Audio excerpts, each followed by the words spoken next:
Then, of course, we move now to the next level, which is consent. The priest will say, since it is your intention to enter into marriage, join your right hands and declare your consent before God and His church.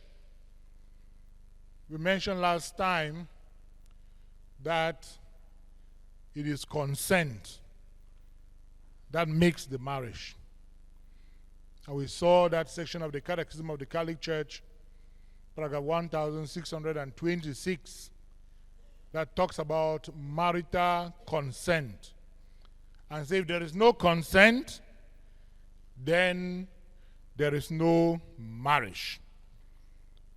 So when they join their hands, of course, the bridegroom says, I do take thee to be my wife.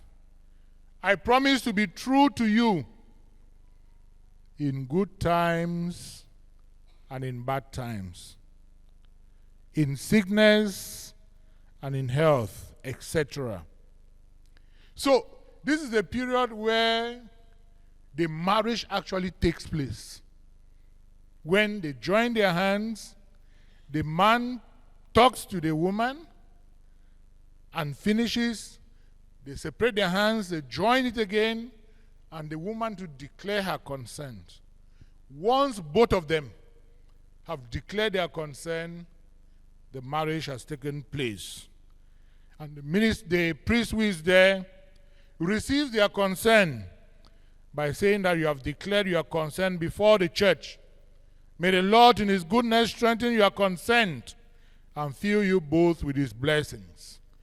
What God has joined, men must not divide.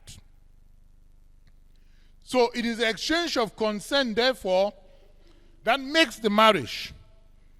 And after that exchange of consent, what happens? The final thing that happens is that the minister blesses the rings, which is a sign of that their love. And the husband gives the ring to the wife, and the wife gives the ring to the husband. That is a rite. That is a canonical form. And when this canonical form is not followed, then the marriage is invalid. And it is important for us, those of us who are the ministers, as the church says in all her liturgical celebration, that do not add or remove anything as far as the rite is concerned.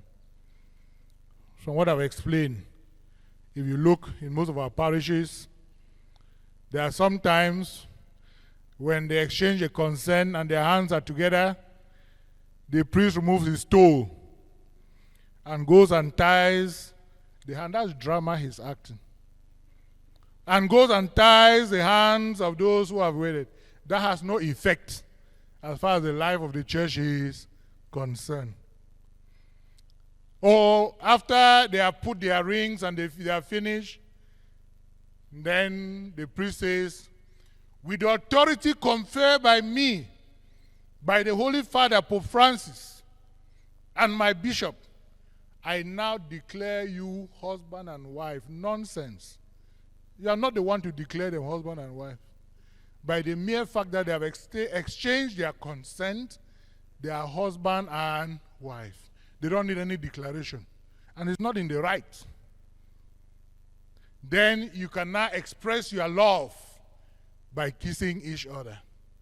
Are you the one to tell them when to express their love? No. If you have doctrine with them and you prepare them well, they will know naturally that after the exchange of their consent and the ring as a symbol, they can embrace each other. You don't need to declare it there.